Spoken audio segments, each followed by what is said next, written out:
Selamat sore Bapak, selamat sore teman-teman. Perkenalkan, nama saya Maximilian Evindroga. Saya biasa dipanggil Handi. Saya berasal dari kelas C, Sosiologi kelas C, semester 6. Jadi pada kali ini saya akan membahas mengenai materi makalah pendidikan anti korupsi yang saya buat mengenai peluang dana COVID-19 yang dikorupsi oleh elit kekuasaan di level desa dan kabupaten.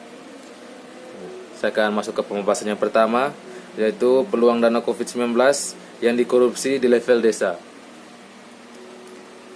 Pemerintah melalui Kementerian Desa, Pembangunan Desa Tertinggal dan Transmigrasi atau Kemendesa PDTT mulai April sudah mulai mencairkan dana bantuan langsung berupa tunai, yaitu BLT, dana desa di seluruh wilayah di Indonesia. Metode pencairannya akan dilakukan bertahap, dimulai dari bulan April ini hingga Juni 2020. Pada setiap bulannya, setiap kepala keluarga miskin akan mendapat jatah masing-masing sebesar 600.000. Jika ditotal nantinya masing-masing akan menerima 1,8 juta. Awalnya, pendistribusian ini dengan skenario awal, yakni melalui cara non-tunai. Namun demikian, karena kondisi yang berbeda di setiap daerah, pendistribusian ada yang menggunakan cara secara langsung, bahkan melalui pintu ke pintu atau door to door, untuk mengurangi kerumunan massa. Ini artinya BLT dana desa dapat diberikan kepada penerima secara non-tunai atau transfer perbankan. Pun demikian, jika benar-benar tidak memungkinkan untuk dilakukan dengan cara itu, bantuan juga boleh diberikan secara tunai. Para penerima ini merupakan keluarga miskin yang selama ini diperuntukkan bagi mereka yang belum mendapat bantuan dari skema jaminan kesejahteraan sosial lainnya. BLT dan dana desa diberikan kepada warga kurang mampu di desa yang belum mendapatkan program bantuan pemerintah seperti program Keluarga Harapan atau PKH, bantuan pangan non-tunai BPNT, dan kartu prakerja. Menurut data dari Kemendes, dana desa yang dialihkan untuk BLT tersebar sekitar 31% dari total 72 triliun atau sebesar 22,4 triliun. Program itu akan disalurkan bagi 12,3 juta kepala keluarga yang terdampak COVID-19 dan diserahkan oleh kepala desa serta perangkat desa. Alokasi pemberian BLT dibagi dalam 3 tingkatan dengan merujuk pada besar dana desa. Yang pertama, desa yang memiliki anggaran kurang dari 800 juta. BLT dialokasikan sebesar 25%. Yang kedua, desa yang memiliki anggaran 800 juta hingga 1,2 miliar mengalokasikan BLT sebesar 30%. Dan yang terakhir, desa dengan anggaran di tiap 1,2 miliar BLT yang dialokasikan yaitu 35%. Untuk itu perlu ada revisi update dengan merujuk pada Permendagri nomor 69 tahun 2018. Dari hal itulah kita pantas berkaca dan mengawal bahwa dana sebesar itu harus sesuai dengan peruntukannya, yakni untuk mereka masyarakat yang benar-benar membutuhkan. Dan hal itu harus sesuai dengan data penerima yang sah dan layak, paling tidak dengan menyesuaikan skala prioritas penerima BLT melalui dana desa. Jangan sampai nanti menjadi salah sasaran. Datanya berbeda dengan data sebenarnya atau malah memberikan dana bagi mereka yang tidak berhak. Jangan pula sampai terulang kembali diselewengkan oleh oknum yang tidak bertanggung jawab.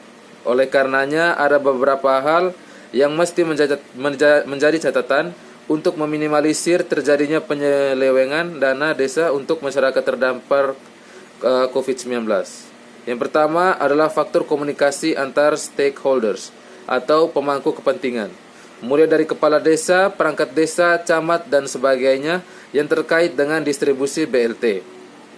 Yang kedua, peran Badan Permusyawaratan Desa atau BPD sebagai lembaga kontrol tingkat desa yang sangat diharapkan.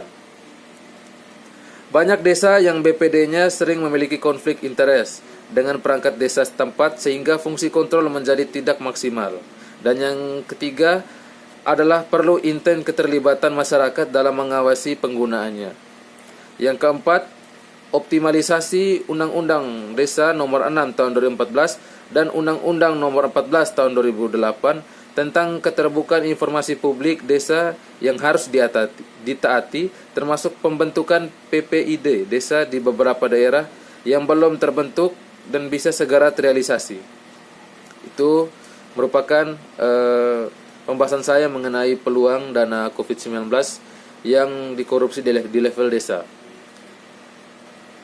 Kemudian saya akan lanjut ke pembahasan yang kedua mengenai peluang dana COVID-19 yang dikorupsi di level kabupaten. Badan Pemeriksa Keuangan atau BPK kembali bersuara mengenai anggaran COVID-19 yang berpeluang untuk dikorupsi. Oleh karena itu, BPK menyiapkan beberapa strategi untuk mengawasinya. Ketua BPK, yaitu Agung Sampurna, mengatakan kebijakan hampir di seluruh dunia menganggarkan berbagai insentif untuk bisa membuat seluruh masyarakatnya dan dunia usaha bisa bertahan di pandemi COVID-19 saat ini. Semakin banyak tindakan ini, semakin perlu penjaminan tata kelola. Risiko pengelolaan tidak baik yang dapat berakibat korupsi, kecurangan yang akan semakin timbul.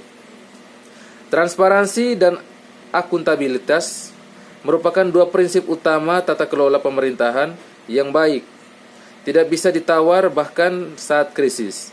Meskipun menghadapi isu penting lainnya, BPK menyadari dan melakukan pemeriksaan berbasis risiko.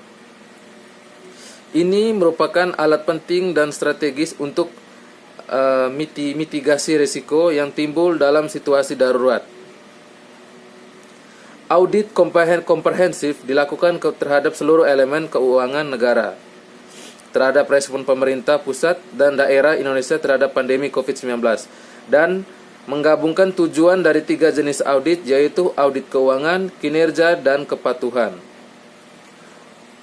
Secara rinci, dana tersebut berasal dari anggaran pendapatan dan belanja negara atau APBN yang tercatat sekitar 937,42 triliun dari dana anggaran pendapatan dan belanja daerah atau APBD senilai 86,36 triliun. Kemudian dari sektor moneter sebesar 6,50 triliun. Adapun dana penanganan COVID-19 yang berasal dari badan usaha milik negara yaitu BUMN sebesar 4,2 triliun. Sedangkan dari badan usaha milik daerah atau BUMD mencapai 320 miliar. Sementara itu, pemerintahan mencatat realisasi penanganan COVID-19 dan pemulihan ekonomi nasional pada 2020 yang mencapai 579,8 triliun atau terrealisasi sekitar 83,4% dari pagu anggaran yang sebesar 695,2 triliun. Jadi, itu merupakan pembahasan mengenai peluang dana COVID-19 yang dikorupsi di level kabupaten, dan sekalian menutup makalah saya mengenai peluang dana COVID-19 yang dikorupsi oleh elit kekuasaan di level desa dan kabupaten. Terima kasih.